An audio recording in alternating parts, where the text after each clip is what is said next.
L'immunothérapie, aujourd'hui, devient un traitement qu'on propose à beaucoup de patients atteints de cancer du poumon. Rares sont les patients qui ne vont pas être exposés à l'immunothérapie au cours de leur prise en charge. Or, l'immunothérapie est un traitement très différent des autres traitements du cancer du poumon, avec des particularités qui sont importantes et pour lesquelles on a besoin d'éduquer, de former le patient. Dans notre parcours patient, nous nous sommes rendus compte, toute l'équipe pluridisciplinaire, qu'il nous manquait un volet. Donc le volet pédagogique. Et on s'est rendu compte en fait que les patients, fallait les rassurer. Quand ils sortaient d'ici, il n'y avait plus de lien avec le patient qui est à domicile. Donc du coup, ça créait de l'anxiété et le patient se retrouvait chez lui sans savoir comment vivre son quotidien. Donc on a réfléchi tous ensemble et on s'est dit, pourquoi pas ne pas mettre en place l'éducation thérapeutique. Bonjour à tous, merci d'être venus pour l'atelier sur la maladie et les examens. Comme vous le savez, dans le cancer du poumon, il y a différents traitements. Est-ce que vous avez une petite idée de ce qu'il peut y avoir comme traitement? La chimiothérapie, la luminothérapie, la radiothérapie.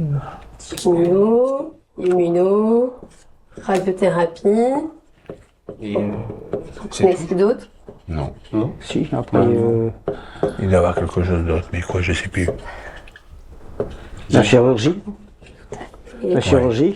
Ah ouais. Donc là, ce que je vous propose, c'est peut-être de voir si c'est plutôt local ou général. La chirurgie. La chimio, c'est général. Ouais. Chimio générale. Chirurgie locale. Chirurgie locale. Eh ben, allez-y, vous pouvez... Allez-y, vous pouvez Radiothérapie aussi locale, je crois. Ouais. Qu'est-ce que tu disais? Chimio. Chimio, c'est local. Chimio, c'est général. Général, ok. Ah oui. Et radiothérapie. Et radio. Thérapie, Moustapha, vous disiez? Moi, je dis Ciblé. c'est plutôt bien local, ouais. Local, ok, d'accord. Enfin, je pense. On va faire le point après, Ouais, puis ouais. on essaiera de réorganiser ça. Général. Immuno, Jacques, d'accord? Non, ça ne veut pas dire. J'aurais mis en local. Bah oui. Immunothérapie, vous auriez mis en général. local? Ok, bah. Et Alors, vous mettez, c'est pas grave. on le s'il y a laisse pas entre deux, et puis on va voir un petit peu... on va faire un vote. Pour voir, et puis après, on discute. Les éducations thérapeutiques, on me les a proposées lorsque j'ai commencé la luminothérapie. J'ai accepté, parce que c'était pas une obligation, bien sûr. Mais moi, je voulais comprendre et savoir ce que c'était ma maladie, mon traitement. On parle de chimio, on parle de rayons. Là, c'est vraiment approfondir, quoi. Et s'ouvrir sur les autres aussi, vu que c'était des ateliers, donc on était à plusieurs. Des questions qui sont posées, par exemple, que moi, je n'aurais pas forcément pensé ou osé poser.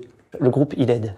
Il aide parce que il permet de donner du rythme, il permet de rebondir, il permet aussi des fois de calmer des situations qui sont complexes, tout simplement parce que on n'a pas forcément l'expérience des patients de la maladie et ils sont en présence d'autres gens qui ont cette expérience-là. Donc des fois, c'est pas nous qui allons entre guillemets désamorcer une situation qui pourrait être difficile, de tristesse ou des choses, mais le groupe. J'ai appris à écouter mon corps, j'ai appris à m'inquiéter quand il fallait, savoir qui appeler. C'est ludique, c'est pas très compliqué et c'est ce qu'il faut, je pense, pour mieux apprendre, mieux retenir les choses. On sort de là un peu plus léger parce qu'on a les réponses à nos questions.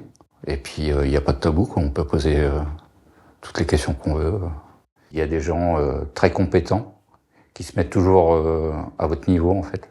Ils n'ont pas un vocabulaire de chirurgien devant nous, en fait. Ils arrivent à trouver les mots pour nous expliquer les situations. Ça donne un support visuel déjà, ça rend les gens actifs. Ça nous permet de passer des notions, nos objectifs de notre atelier, qu'est-ce qu'on veut qu'ils retiennent les patients de cet atelier. Mais ça permet aussi de fixer ces informations, puisqu'ils essayent, et puis soit il y a une erreur, soit il n'y a pas d'erreur, et ça permet d'animer, de rebondir, et quelque part à la fin d'avoir un truc que le groupe pense être bien. Pour nous, en tant que soignants, c'est un outil très simple d'utilisation. Tout est détaillé, en fait. Vous avez une fiche avec les sous-parties qui sont à aborder, les questions qui sont à poser aux patients. Tout est noté dans cette mallette. Il y a juste à suivre et tout cool. Et pour les patients, c'est un échange, c'est un partage d'informations, de connaissances. Donc c'est un plus pour les patients d'utiliser cette éducation thérapeutique de par cette mallette. Je recommande vraiment aux professionnels de santé qui, à l'hôpital ou dans les structures de santé, de se rapprocher de leur institution, parce que dans chaque institution, on a une unité transversale d'éducation thérapeutique. L'UTEP nous a accompagnés sur ce programme et nous avons pu déposer le programme le 27 septembre dernier à l'ARS qui a validé le programme d'éducation thérapeutique à destination des patients atteints de cancer pulmonaire et traités sous immunothérapie. Il faut savoir qu'aujourd'hui, ce programme, c'est le premier programme d'éducation thérapeutique en oncologie sur le CHU de Lille et sur tout le nord du territoire français.